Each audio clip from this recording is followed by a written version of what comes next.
안녕하세요. 호갱교회 성도님 여러분. 오늘 인간관계의 성경적 해석 네 번째 시간입니다.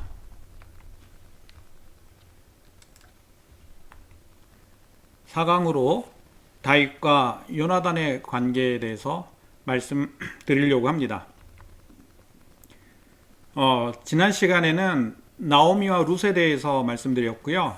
가족 관계 중 결속 관계에 대해서 말씀드렸습니다. 우리 가족 관계에서 결속 관계가 잘 되어 있어야 또 가정에서 복되고 또 서로의 생각과 비전을 이룰 수 있는 좋은 관계로 형성될 수 있다고 말씀드렸습니다.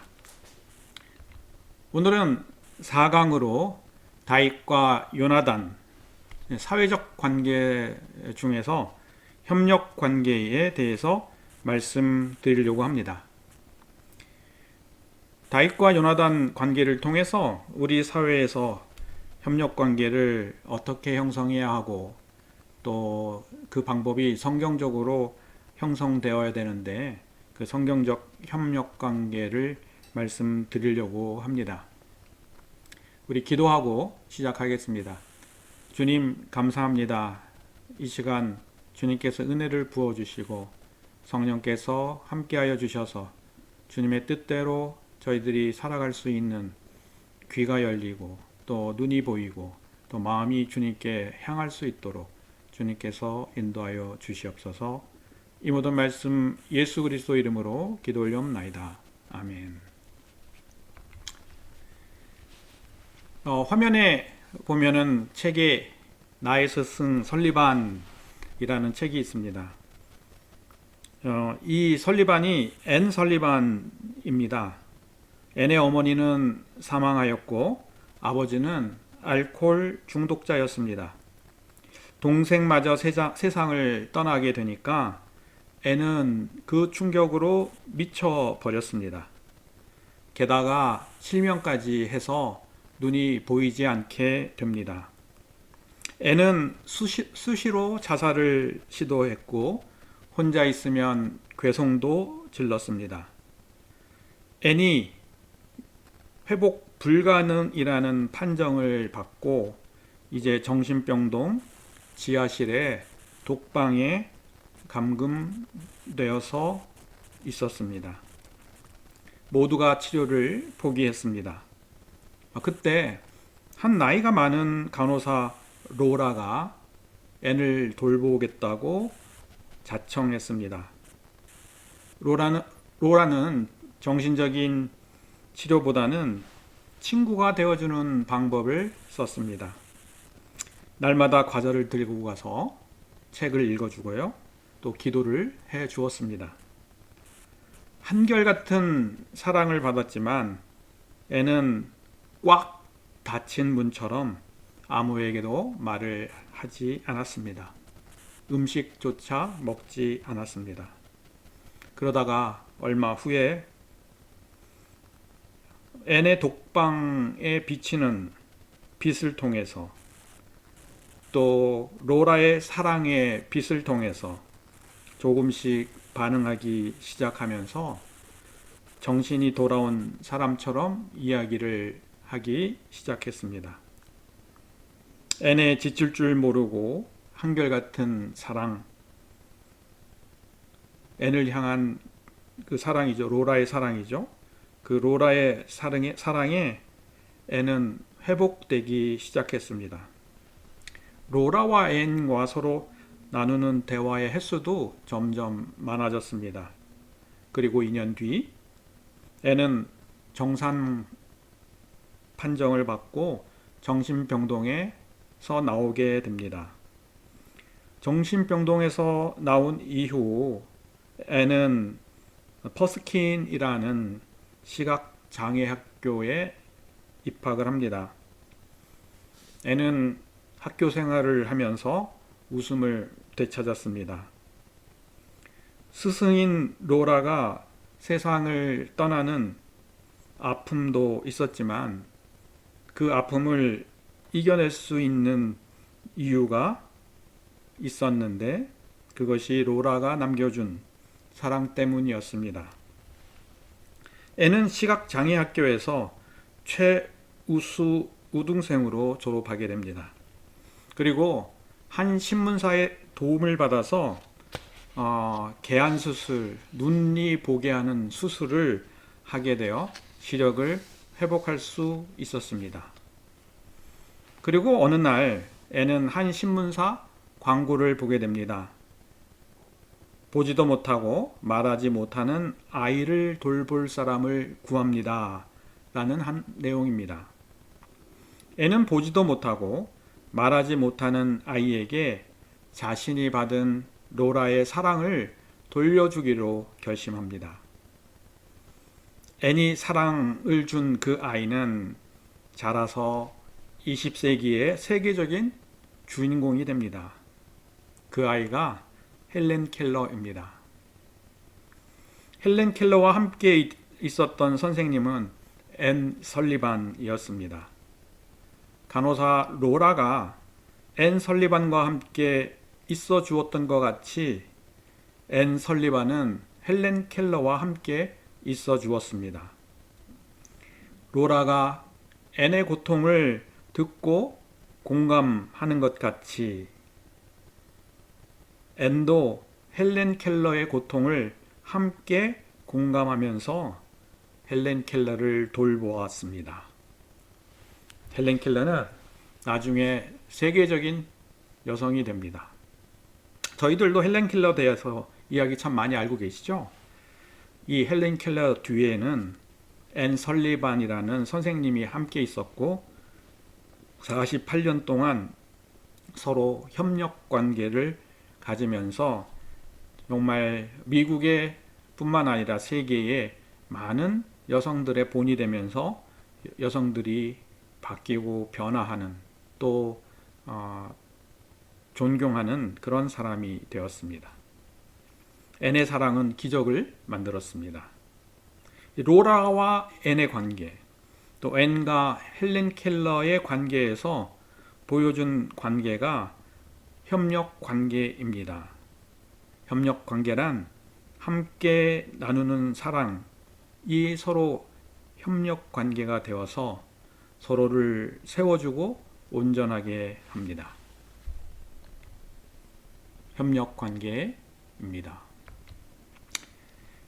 헬렌 켈러는 다음과 같이 이야기합니다. 혼자서 할 수 있는 일은 작습니다. 함께 할 때 우리는 큰 일을 할 수 있습니다. 협력 관계를 통해서 혼자서 할 수 없었던 일들을 이룰 수 있다는 말입니다. 다윗과 요나단 관계를 통해서 협력 관계에 대해서 말씀드리려고 합니다. 다윗과 요나단의 협력 관계를 살펴보기 전에 먼저 다윗은 어떤 사람이고 요나단은 어떤 사람인지 살펴보겠습니다. 그리고 난 다음에 다윗과 요나단의 협력 관계는 어떤 방식으로 이루어져 있는지 살펴보고 난 후에 성경적 협력 관계에 대해서 말씀드리겠습니다. 그럼 다윗은 어떤 사람일까요?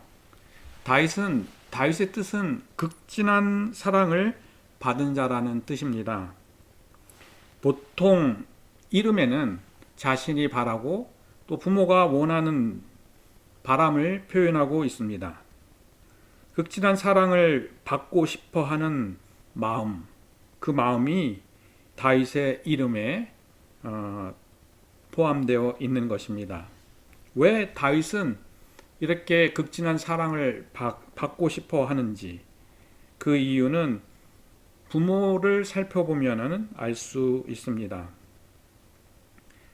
아버지 이새는 다른 형들에 비해서 다윗을 덜 사랑했던 것 같습니다. 왜냐하면 다윗이 목동으로 일하고 있을 때 형들은 집에서 쉬고 있었기 때문입니다. 또 다윗의 어머니에 대해서 성경은 그렇게 잘 말하고 있지 않습니다.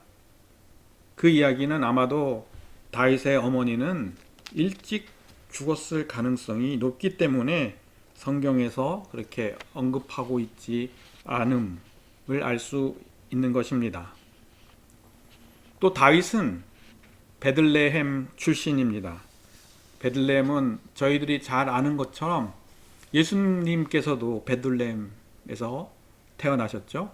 예수님이 태어난 장소에 다윗이 태어났습니다. 세 번째로는 다윗은 이새의 8 아들 중 막내였습니다. 보통 막내는 어떠하죠? 부모들의 귀염을 많이 받습니다. 근데 이 다윗은 부모의 귀여움을 받기보다는 밖에 나가서 집안 일을 거들고 있었습니다. 사무엘이 이새의 집에 가서 왕을 세우려고 할 때, 이스라엘 왕이죠. 왕을 세우려고 할 때 7평은 집에 있었지만 다윗은 집에 없었습니다. 다윗은 양을 돌보고 있었던 것입니다. 다윗은 이렇게 어려서부터 독립적인 생활을 했음을 추측할 수 있습니다. 다윗은 자기의 일을 스스로 결정하고 다른 사람을 이끌 수 있는 환경, 독립된 환경, 또 지도자가 될 수 있는 환경, 부모에 의존하지 않고 스스로 설 수 있는 그런 환경을 통해서 하나님께서 이 다윗을 왕으로 세워가고 있음을 알 수 있습니다. 보통 이런 환경에서 자라나는 아이들은 부모에게 불평을 하거나 또 엇나가기 쉽습니다. 그러나 다윗은 오히려 이렇게 힘들고 어려운 상황, 부모의 사랑을 받지 못하는 그런 환경 속에서도 하나님을 의지하는 반응을 보였습니다. 일반적으로 이렇게 환경이 나쁘면은 하나님을 탓하고 하나님께 불평할 수 있는데 오히려 감사하면서 어려운 환경을 넘어가는 것입니다. 우리가 여기에서 가장 중요한 것을 배울 수 있습니다. 환경이 문제가 아니라 우리의 반응이 더 중요하다.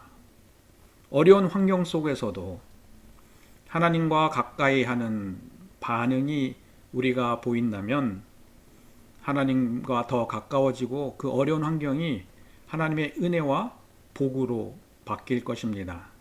그것이 토부입니다. 요셉이 정말 감옥에 있어서 그리고 감옥에 팔리고 또 애굽 땅에서 팔려서 정말 종살이를 했지만 주님께서 이것을 선하게 돌려놓으셔서 애굽 땅의 총리가 됩니다. 그것이 하나님께서 어려운 가운데서 보여주시는 하나님의 선하심입니다. 근데 그 선하심을 보려면 우리의 반응이 하나님께 향해져 있는지가 중요하게 됩니다. 하나님께 향해 있지 않는 반응을 하게 되면 어떻게 될까요? 정말 말 그대로 그냥 고생만 하고 끝이 나고 그 고생의 열매를 거둘 수 없게 될 것입니다. 이 다윗의 족보입니다. 다윗은 이새의 막내 아들이고요. 다윗에게는 두 누이가 있었습니다. 수루야와 아비가일입니다. 이 수루야에게는 아비새, 요압, 아사엘이라는 세 아들이 있었고 이 아비가일의 아들에게는 아마사가 있었습니다. 이 다윗의 사촌들이죠. 결국은 이 다윗의 조카들, 사촌이나 조카들이죠. 조카들은 다윗과 협력해서 다윗 왕국을 이루는데, 이스라엘 왕국을 세우는데 도움을 주게 됩니다. 특히 이 요압은 도움도 주고 수루의 아들 요압은 다윗의 도움도 되고 다윗에게 위험 인물이 되기도 합니다.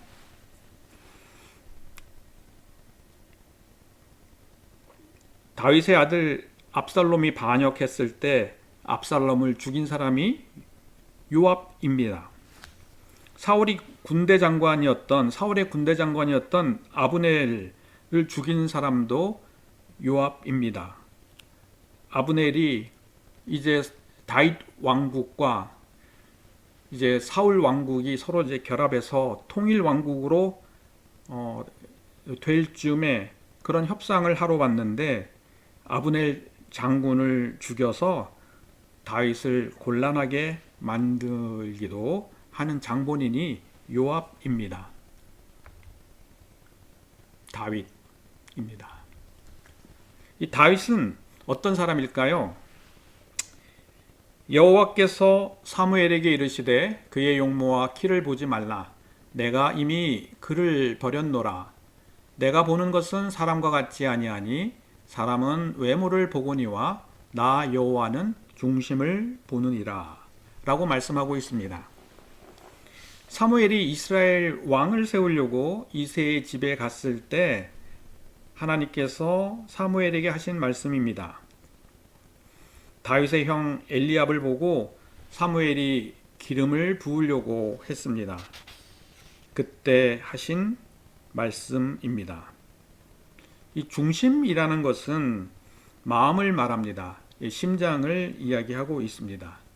이 심장이 어느 방향으로 향하고 있는지를 말하고 있는데 그 방향이 하나님께로 향해 있다는 것을 알 수 있습니다.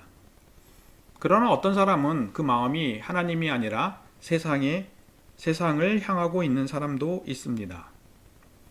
하나님께 마음을 향한 사람에게 성령이 임하십니다. 마찬가지로 이 사무엘이 다윗에게 왕으로 세우는 기름을 부었습니다. 기름을 부었더니 다윗에게 주의 영이 임하고 그날부터 다윗과 함께 하였더라고 사무엘상 16장 13절에 말씀하고 있습니다. 성령님이 이제 마음이 하나님께로 향한 다윗을 돌보고 계심을 알 수 있습니다. 여러분들은 누가 여러분들을 돌보고 계십니까? 그 돌본 사람들과 어떤 관계를 맺고 있습니까? 우리는 사람이나 물질에 휘둘리지 않고 하나님께 가려면 하나님을 향한 마음, 하나님이 모든 선택의 우선 가치이어야 우리 마음이 하나님을 향하고 있는 것입니다. 이렇게 다윗은 마음의 중심이 하나님을 향하고 있었습니다. 또 다윗은 어떤 사람일까요? 다윗은 이렇게 사무엘이 이새에게 이르되 내 아들 다 있느냐? 이새가 이르되 아직 막내가 남았는데 그는 양을 지킨다고 이야기합니다. 그리고 이 양을 지킬 때 다윗의 이야기는 사자와 곰이 양떼에 달려들어 한 마리라도 물고 가면 곧바로 뒤쫓아가서 사자를 죽이고 곰을 쫓아냈습니다. 그리고 그들의 사자나 곰의 입에서 양을 꺼내어 살리기도 했습니다. 이 말씀은 다윗이 얼마나 용감한 사람인지 알게 하는 것입니다. 다윗은 용감한 군인입니다. 사나운 사자와 맞서 싸울 수 있는 군인이고요. 큰 곰을 쳐 죽일 수 있는 용감한 군인입니다. 부모의 사랑을 받지 못하고 돌봄을 받지 못하고 목동으로서 밖에 나가서 양을 쳤던 다윗은 하나님께서 보호하시고 돌봄으로 해서 용감한 군인으로 성장하고 있음을 말하고 있습니다. 또 이 다윗에 대해서 다른 사람들의 평가입니다. 소년 중에 한 사람이 이렇게 대답하죠. 내가 베들레헴 사람 이새의 아들을 본즉 수금을 잘 탈 줄 알고 용기와 무용과 구변이 있는 준수한 자라고 소개하고 있습니다. 그리고 그 다윗은 여호와와 함께 하는 사람이다라고 말하고 있습니다. 다윗은 하나님과 동행하는 사람입니다. 이 말씀은 사울이 악령으로 힘들어할 때 수금 잘 타는 사람을 찾아서 악령을 쫓아내려고 할 때 들은 말입니다. 그때 수금을 잘 타는 사람을 선택하려고 할 때 다윗이 선택되었고, 다윗이 수금을 연주할 때 사울을 괴롭혔던 악령은 떠나갔다고 성경은 말하고 있습니다. 다윗의 수금 연주 때문에 사울을 괴롭혔던 악령이 떠나간 이유가 무엇일까요? 그것은 다윗에게 다윗과 함께 하시는 하나님 때문이었습니다.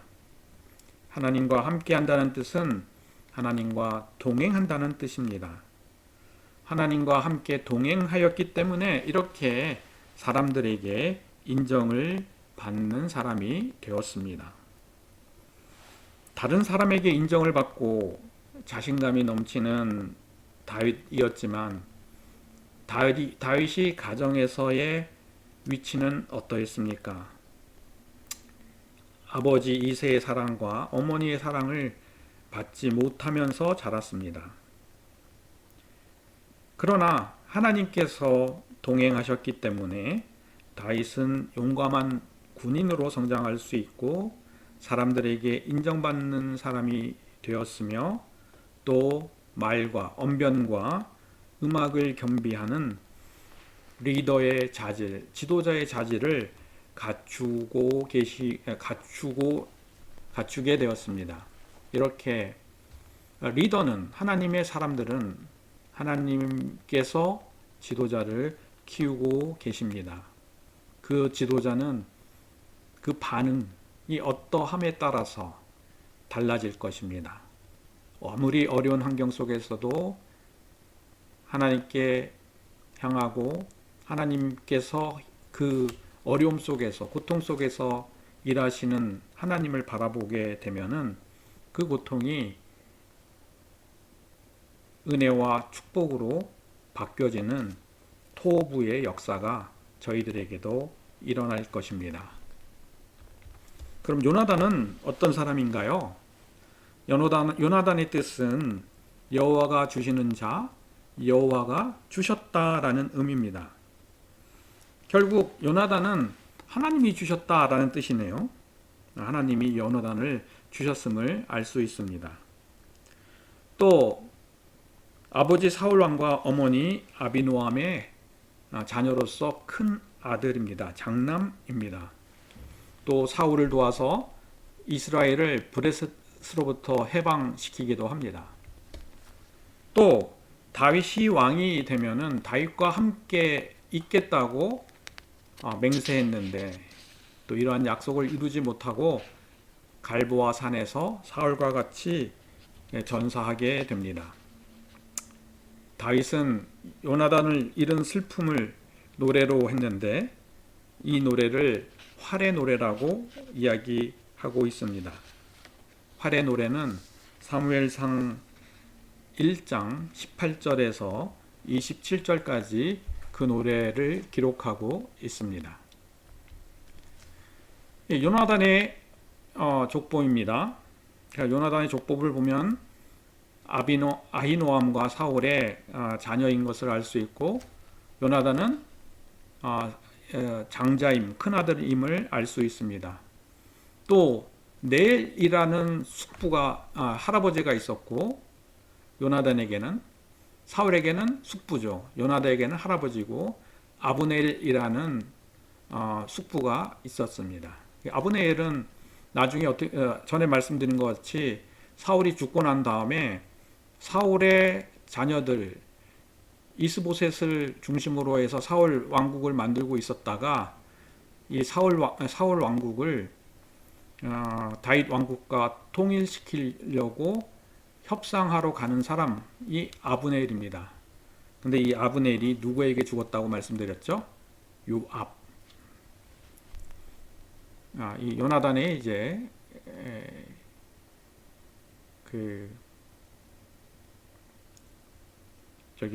족보를 살펴보았습니다. 요나단은 어떤 사람인가요? 요나단이 게바에 있는 블레셋 사람 수비대를 치매 블레셋 사람이 이를 들은지라 사울이 온 땅에 나팔을 불어 이르되 히브리 사람은 들으라 라고 이야기하고 있습니다.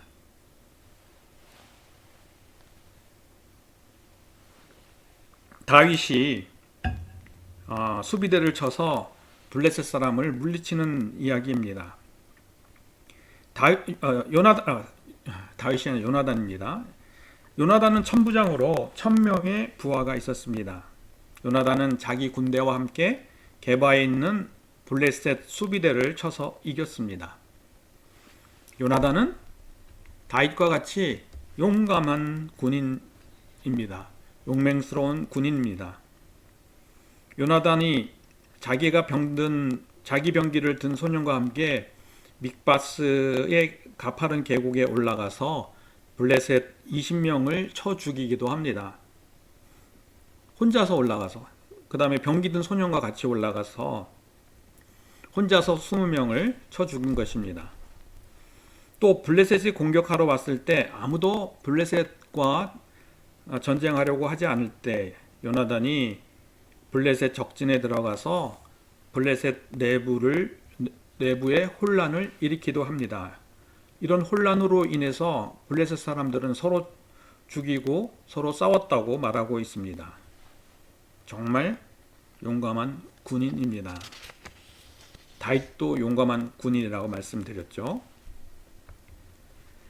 또 백성들이 사울에게 말하되 이스라엘이 큰 구원을 이룬 요나단을 죽겠나이까 결단코 그렇게 하지 아니하겠다라고 말합니다. 이 말씀은 사울이 브레셋 사람들을 추적하고 있는 동안 음식을 절대 먹지 말라고 했습니다. 음식을 먹는 자는 저주가 임하고 반드시 죽인다고 말했습니다. 요나단은 아버지 사울 왕의 명령을 모르고 석청을 먹었습니다. 이 석청을 먹은 것으로 인해서 사울은 요나단을 죽이려고 했습니다. 그러나 이스라엘 백성들은 요나단을 높이 받들고 있었고 존중하고 있었습니다. 그렇기 때문에 그 요나단을 지켜서 목숨을 살려냅니다. 이스라엘 백성들이 요나단을 구했던 것입니다. 요나단은 그만큼 백성의 높임을 받았고 백성의 추앙을 받았던 것입니다. 또 요나단은 어떤 사람일까요? 곧 요나단이 그에게 이르되 두려워하지 말라. 내 아버지 사울의 손이 내게 미치지 못할 것이요 너는 이스라엘 왕이 되고 나는 내 다음이 될 것이라. 이를 내 아버지 사울도 안다고 말하고 있습니다. 요나단은 다윗을 이스라엘 왕에 앉히기 위해서 자신을 온전하게 내려놓았습니다. 왕의 아들인 왕자가 일반적으로 왕이 되고 싶은 마음은 아마 일반적인 마음일 것입니다. 다른 사람들을 통치하고 왕이 되고 싶어 하는 마음은 일반적인 사람들의 욕심이고 마음이죠. 그러나 요나단은 자기 욕심보다는 하나님 뜻을 우선시했기 때문에 다윗을 왕으로 앉히게 하는데 도울 수 있었습니다. 예수님도 자기를 비워 종의 형체로 이 땅에 내려오셨습니다. 사람과 같이 되었다고 말합니다. 사람의 모양으로 나타나셔서 자기를 낮추시고 죽기까지 복종하였습니다. 이것을 십자가 사랑이라고 말합니다. 이렇게 자신을 내려놓으려면은 하나님의 뜻이 가장 우선순위가 되어야 합니다. 하나님 뜻에 따라 사는 사람이 자신을 내려놓을 수 있습니다. 십자가를 통과한 사람이 자기 자신을 내려놓을 수 있는 것입니다. 요나단이 이렇게 다윗을 위하여 자기의 지위까지 내려놓고 다윗을 존중하고 다윗과 협력 관계를 할 수 있었던 것은 자기를 내려놓는 사람이었기 때문에 가능한 것입니다. 다음은 다윗과 요나단의 관계를 보겠습니다. 다윗이 사울에게 말하기를 마침에 요나단의 마음이 다윗의 마음과 하나가 되어, 여기 하나가 되었다고 되어서 어떻게 돼요? 요나단이 그를 자기 생명같이 사랑했다고 말합니다. 다윗이 골리앗을 이기고 사울을 만나러 왔습니다. 요나단은 다윗을 처음 보자마자 다윗의 마음과 하나가 되었습니다. 다윗과 요나단은 서로의 마음이 하나가 된 것입니다. 서로의 마음이 하나가 되니 요나단은 자기 자신의 목숨을 아끼듯이, 자기 생명을 아끼듯이 다윗을 아꼈고, 다윗도 자기 생명과 같이 요나단을 아끼게 되었습니다. 이렇게 서로 마음이 하나가 된 것을 알 수 있습니다. 다윗과 요나단이 서로 마음이 하나가 되는 협력 관계를 말합니다. 또 요나단이 자기가 입었던 겉옷을 벗어 다윗에게 주었고, 자기의 군복과 칼과 활과 띠도 그렇게 주었다고 말합니다. 요나단이 자기를 입고 있는 겉옷을 벗어서 다윗에게 주었던 것은 자기의 지위를 다윗에게 주었다는 것을 말합니다. 요나단은 아까도 말씀드렸듯이 첫째 왕자고, 앞으로 세속적인 상황 속에서는 사울 뒤를 이어서 왕이 될 사람입니다. 왕이 될 사람이 아무리 사람을 사랑하여도 자기의 신분과 권위를 그 사람에게 내어줄 정도로 양보하기는 어렵습니다. 이 겉옷과 무기와 띠를 주었다는 것은 요나단의 신분과 권위를 다윗에게 주었다는 것을 말하고 있습니다. 요나단은 자기 지위를 다윗에게 내어줄 정도로 다윗과 서로 함께하는 관계를 했습니다. 이러한 관계를 나오미와 룻의 관계를 통해서 보았던 결속 관계입니다. 이 결속 관계라는 것은 다른 사람들과 감정적으로 밀착하는 능력입니다.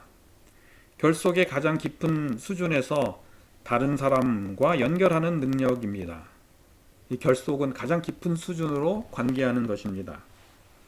다윗과 요나단이 서로 결속되었을 때 이제 배척당할 것을 두려워하지 않고 하나님의 꿈과 감정과 생각을 서로 나눌 수 있었습니다.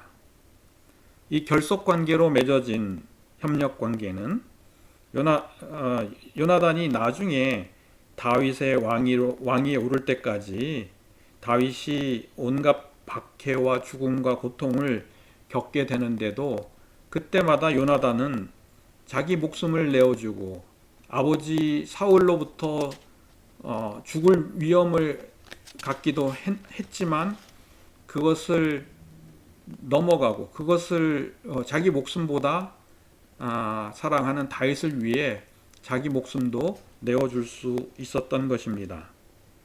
이렇게 같은 물질이 서로 하나가 되는 것을 결합이라고 합니다. 같은 섬유와 직물들은 서로 강하게 연결되어 하나가 됩니다. 뼈와 뼈는 다른 뼈와 연결이 되어서 하나가 됩니다. 부부관계가 그렇죠. 갈비뼈와 뼈로 만든 아내와는 나중에 아담이 하와에게 너는 뼈 중에 뼈요 살 중에 살이라고 이야기하는 것은 하나로 연결되어 있음, 하나로 연합되어 있음을 말하고 있습니다. 근육이나 신경 조직 같은 것도 서로 연결이 되어 있습니다.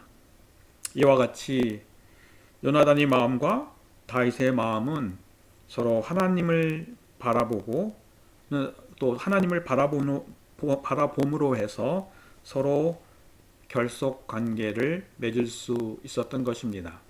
결속 관계는 그 가운데 하나님을 중심으로 하나님이 요나단과 관계하고 또 하나님이 다윗과 관계하고 그 관계 속에서 요나단과 다윗이 협력 관계를 맺을 수 있었던 것입니다. 이러한 협력 관계를 결속 관계라고 말합니다. 또 이새의 아들이 땅에 사는 동안 너와 내 날을 든든히 서지 못하리라. 그런즉 이제 사람을 보내어 그를 내게로 이끌어 오라. 그를 죽여야 할 자인이라 한지라. 요나단은 그의 아버지 사울에게 대답하여 이르되 그가 죽을 일을 무엇이니까 무엇을 행하였나이까 라고 이야기합니다. 이 말을 통해서 요나단의 마음을 잘 알 수 있습니다. 사울은 요나단에게 내가 이새의 아들과 단짝이 된 거를 내가 모를 줄 알아? 라고 화를 내면서 다윗을 죽여야 한다고 합니다. 근데 요나단은 죽음을 무릅쓰고 아버지 명령을 어겨가면서 다윗을 안전한 곳으로 피신시킵니다. 이러한 관계를 맺을 수 있었던 이유는 하나님의 비전을 서로 함께 하였기 때문입니다. 하나님께서 다윗을 왕으로 세우시겠다는 그 뜻을 알았고 요나단은 그 하나님의 뜻을 순종하고 그 하나님 뜻을 이루도록 돕는 것이 하나님 안에서 서로 하나가 되는 것임을 분명히 알았기 때문입니다. 일반적으로 사울왕이 요나단의 아버지입니다. 사울왕이 요나단의 아버지인데 일반적으로 자녀들은 아버지를 따르고 아버지와 함께 하는 것이 일반적인 상식입니다. 이 보통 사람들이 가지는 생각과 감정입니다. 그러나 요나단은 아버지 사울과 함께하지 않고 다윗과 함께하였습니다. 그것은 사울 왕이 하나님의 비전을 쫓지 않았기 때문에 아무리 육신의 아버지이더라도 함께할 수 없었기 때문입니다. 내 형 요나단이여 내가 그를 애통함은 그대는 내게 심히 아름다움이니라. 그대가 나를 사랑함이 기이하여 여인의 사랑보다 더하였도다 라고 지금 이렇게 다윗은 통곡하고 있습니다. 다윗이 요나단이 죽었다는 소식을 들었을 때 슬퍼하는 말을 성경이 기록하고 있는 것입니다. 다윗이 요나단의 죽음을 통해서 애통하는 말을 보면은 서로 협력하고 있었던 협력 관계를 맺었음을 알 수 있습니다. 이러한 협력 관계는 서로 마음이 하나가 되고 결속 관계를 이루고 하나님의 비전을 공유하는 것을 협력 관계라고 말합니다. 서로 마음이 하나가 되고 결속 관계가 되는데 나의 목적과 나의 욕심을 이룬다면 그것은 협력 관계가 될 수 없을 것입니다. 경쟁 관계가 되겠죠. 이렇게 협력 관계를 통해서 이렇게 다윗은 이스라엘의 왕이 되고 또 하나님께서 원하시는 그런 나라를 세울 수 있게 됩니다. 다윗이 요나단의 죽음을 통해 애통하는 모습을 보고 다윗도 요나단을 정말 자신과 같이 자신의 생명과 같이 요나단을 여기고 사랑하고 있음을 알 수 있습니다. 가족의 결속 관계가 확장이 되어 하나님 중심으로 서로 협력하게 되는 관계를 협력 관계라고 말합니다. 서로 내려놓을 수 있는 마음으로 연합된 결속 관계가 하나님의 비전을 공유하게 되고 하나님의 비전을 이룰 수 있도록 함께 일하게 됩니다.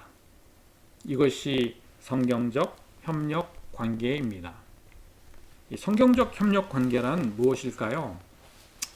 일반적으로 지금 마틴 부버가 그 아이와 나와 대상 관계를 이야기하고 있습니다.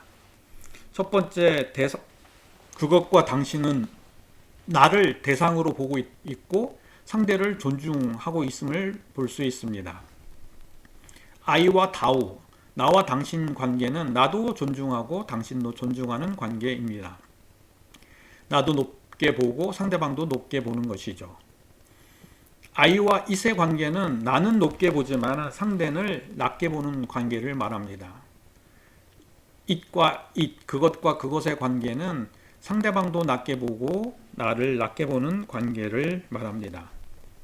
이 성경적 협력 관계는 이 나와 당신으로 보는 관계, 상대방도 높게 보고 나를 높게 보는 그런 관계를 성경적 협력 관계의 시작입니다. 나를 높게 본다는 것은 위대한 나를 본다는 것입니다. 하나님으로부터 용서가 되어서 하나님과 연합이 되면 내가 정말 안정한 관계를 갖고 안정해지면은 다른 사람들에게 인정받아서 자유로운 나가 되는 것을 위대한 나, 결국 나를 존중하는 사람인 것입니다. 근데 나를 대상으로 보고 it으로 사물로 보는 사람은 나를 비참하게 봅니다. 죄에 빠져 있고 죄에 빠져 있어서 수치스럽고 이 죄와 수치 때문에 마음이 불안해지고 그래서 타인을 인정하고 타인을 의존하는 게 되는 것은 이것은 성경이 이야기하는 성경적 협력 관계가 아닙니다. 이것은 의존 관계고 지난 강의에서 말씀드렸던 동반 의존 관계, 중독으로 갈 수밖에 없는 상황이 됩니다. 나를 대상으로 보지 않고 나를 존중하고 높이 보는 위대한 나만이 성경적 협력 관계를 형성할 수 있습니다. 우리가 이렇게 나와 당신의 관계죠. 다 당신도 위대하게 보고 나도 위대하게 보는 그런 관계 속에서 성경적 협력 관계가 이루어집니다. 이 성경적 협력의 이유는 무엇일까요? 요한 3서 1장 8절에 이렇게 말합니다. 그러므로 우리가 이 같은 자들을 영접하는 것이 마땅하니 이는 우리로 진리를 위하여 함께 일하는 자가 되게 하려 함이라 라고 말씀하고 있습니다. 성경적 협력 관계를 해야 할 이유는 진리를 지키기 위함입니다. 사도 요한은 사랑하는 가이오 장로에게 요한 3서의 편지를 쓰고 있습니다. 가이오가 나그네를 대접하는 일은 신실한 일이라고 칭찬합니다. 그러나 같은 교회 장로인 드오드베레가 나그네를 대접하지 않고 있었습니다. 그 드오디베레를 질책하고 있는 것입니다. 주님의 이름으로 나그네를 맞이하는 이유는 함께 일하기 위함이라고 말하고 있습니다. 함께 일하는 이유는 진리를 지키기 위함이라고 말하고 있는 것입니다. 결국은 우리가 협력 관계를 형성하고 만드는 이유는 진리를 지키기 위해서 함께 일하는 자가 되기 위하여 협력 관계를 형성해야 됩니다. 이것이 협력 관계의 이유이죠. 잔 맥스웰을 이렇게 이야기해서 협력 관계의 중요성을 이렇게 이야기합니다. 한 사람이 위대한 일을 한다는 것은 믿음의 신화이다. 중요한 일은 함께 이루게 된다. 능력 있는 사람 뒤에는 다른 능력 있는 사람이 있다. 그리고 함께 하면은 함께 풀지 못할 문제가 없다고 말하면서 이 협력관계의 중요성을 말하고 있습니다. 또 협력관계의 중요성은 다음과 같은데요. 한 사람이 가지는 에너지보다 더 많은 에너지를 사람들에게 줄 수 있기 때문입니다. 잠재력을 극대화하고 약점을 최소화할 수 있기 때문입니다. 문제 해결 능력이 커지기 때문입니다. 승리와 손실을 정말 객관적으로 평가하고 또 그 평가를 통해서 다시 도약할 수 있기 때문입니다. 또 협력 관계는 개인이 혼자 하는 것보다 더 많은 것을 줄 수 있습니다. 그런데 이러한 협력 관계를 저해하는 요소가 있습니다. 첫 번째, 자아입니다. 이 자아란 사람들이 자신의 모든 것을 할 수 있는 능력이 없다는 사실을 인정하기 싫어합니다. 자신이 모든 것을 할 수 있다고 인정하고 싶어하는 자아, 그것은 자기 과신입니다. 자기 욕심입니다. 이렇게 자기를 과신하고 자기의 능력을 과대평가하게 되면 다른 사람들과 협력하기 어렵습니다. 이러한 자아를 가지고 있는 사람은 타인과 협력 관계를 하지 못합니다. 두 번째, 불확신입니다. 자기 자신이 불안하고 자기 자신에 대한 위대한 나, 아까 이야기했죠? 비참한 나가 아니라 위대한 나에 대한 확신이 없으면 협력 관계를 할 수 없습니다. 물론 비참한 나가 서로 이렇게 협력하게 되면은 그것은 협력 관계가 아니라 의존 관계라고 합니다. 상대에게 의존을 해서 자기를 만족시키는 관계는 한 사람은 통제하고 한 사람은 조종하는 그런 관계가 되는 것입니다. 또 세 번째, 자신을 과소평가하게 되면은 협력 관계를 이루지 못하게 됩니다. 이 도전하는 일은 어렵습니다. 자기를 과소평가하면은 도전하기 어렵습니다. 그 도전하지 않기 때문에 협력하지도 않게 됩니다. 그리고 자기의 꿈이 자기의 능력보다 더 크기 때문에 큰 일을 이룰 수 없다고 자기 자신을 과소평가하게 됩니다. 이렇게 자기 자신을 과소평가하게 되면 협력 관계를 이루지 못하게 됩니다. 또 혼자서 일하기를 좋아하는 사람들이 있습니다. 이러한 혼자서 일하는 일을 좋아하는 사람의 특징을 내향적인 기질을 가지고 있다고 말합니다. 성격상 혼자 일하기를 좋아하는 사람입니다. 근데 이런 사람들은 다른 사람들과 협력 관계를 맺기가 참 어렵습니다. 그러나 하나님은 혼자 일하기를 그렇게 달가워하지 않는 것 같습니다. 공동체를 통해서, 교회를 통해서 함께 협력하기를 원하십니다. 협력해서 다른 사람들과 함께해서 그 다음에 영향을 주기를 원합니다. 이것은 예수님께서 제자들을 전도하러 보냈을 때 짝을 이루게 해서 전도하도록 하였습니다. 혼자 하면은 넘어지기 쉽기 때문에 함께 보낸 것입니다. 이렇게 성경에 보면은 철을 날카롭게 하는 것 같이 사람이 그 친구의 얼굴을 빛나게 한다고 말하고 있습니다. 여러분들은 다른 사람의 지혜나 인격에 숫돌처럼 갈려서 날카롭게 된 적이 있습니까? 만약 그렇다면은 여러분들에게 함께하는 사람이 있습니다. 우리의 삶에 영향을 주고 우리가 다른 사람에게 영향을 주어서 서로를 세워주는 관계가 성경적 협력 관계입니다. 이 성경적 협력 관계는 때로는 자신을 찌르는 아픔을 감당해야 할 때도 있습니다. 때로는 두 사람의 갈등을 겪기도 합니다. 그러나 이러한 아픔과 갈등은 협력 관계를 더 온전하게 해주는 것입니다. 더 온전한 협력 관계를 만들기 위해서 하나님께서 주신 기회가 갈등이나 상처나 아픔인 것입니다. 두 번째 말씀을 보면은 한 사람이면 패하겠거니와 두 사람이면 맞설 수 있나니 세 겹줄은 쉽게 끊어지지 않는다고 말하고 있습니다. 어떤 사람이 그를 쳐서 이기면은 두 사람이 함께 맞서야 합니다. 한 사람은 쓰러지기 쉽습니다.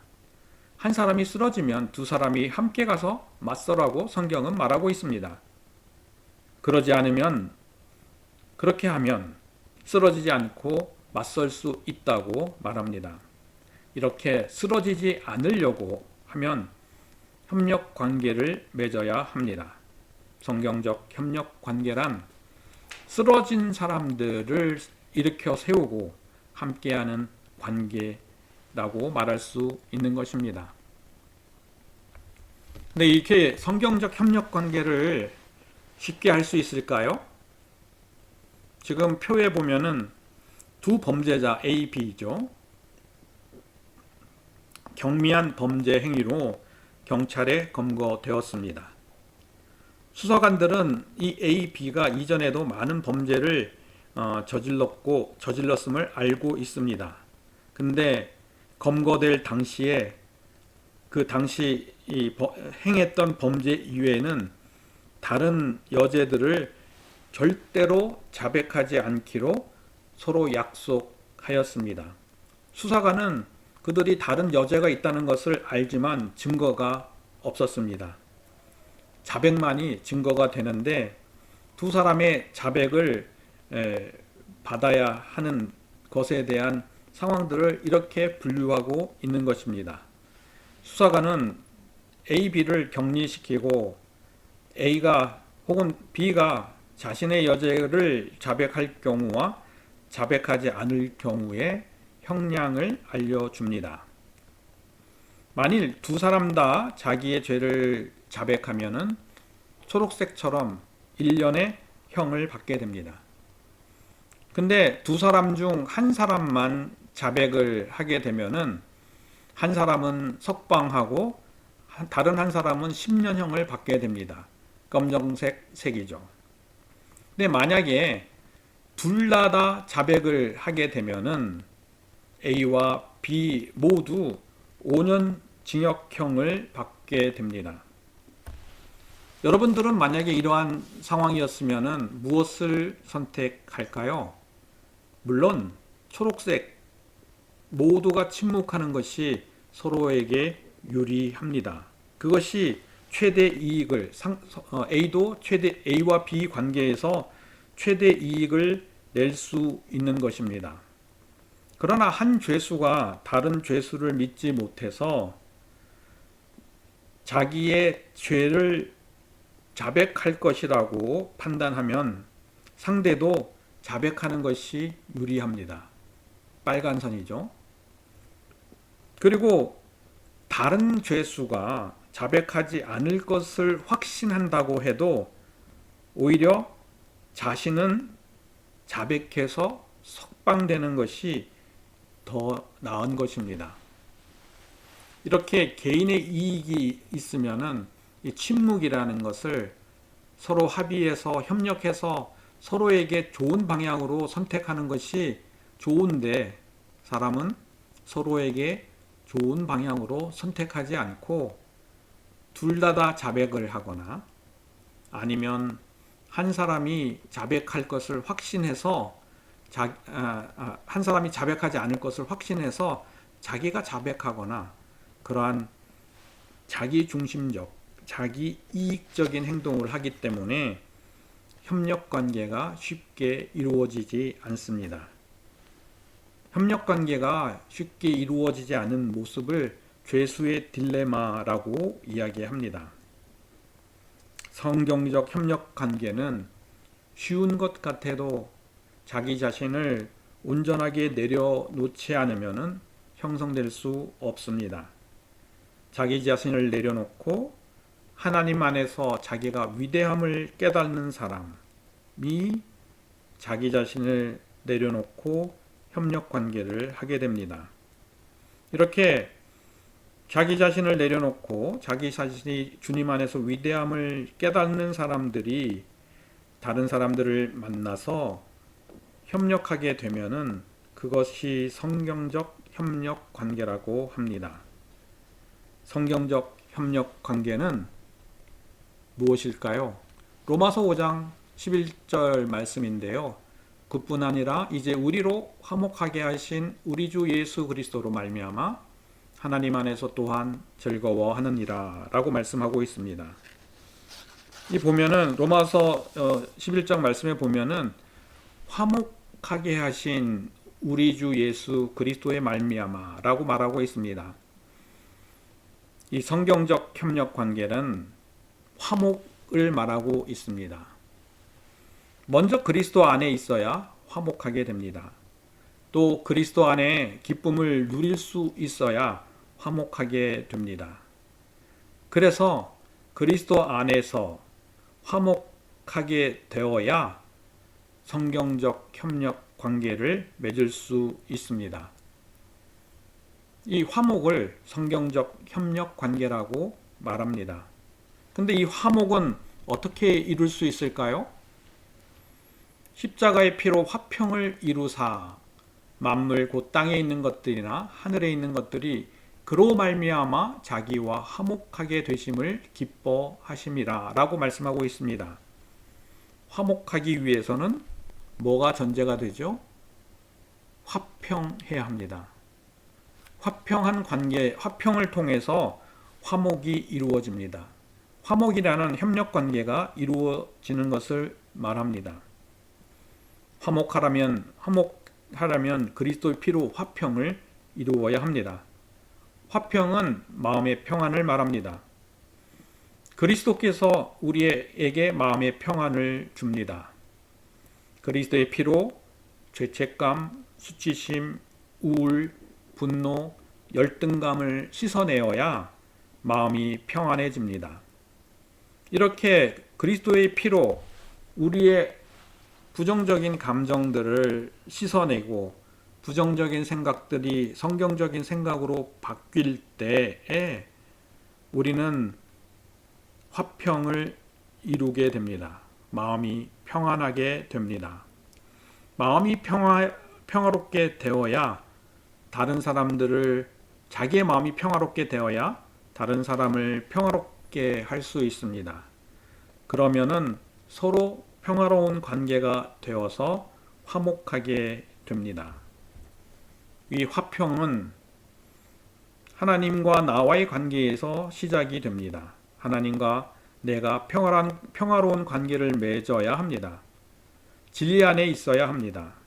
진리를 어기고 말씀에 빗나가 있으면 마음이 불안해집니다. 그러나 진리 안에 있으면 하나님과 화평한 관계를 맺게 되고 나는 안전해집니다.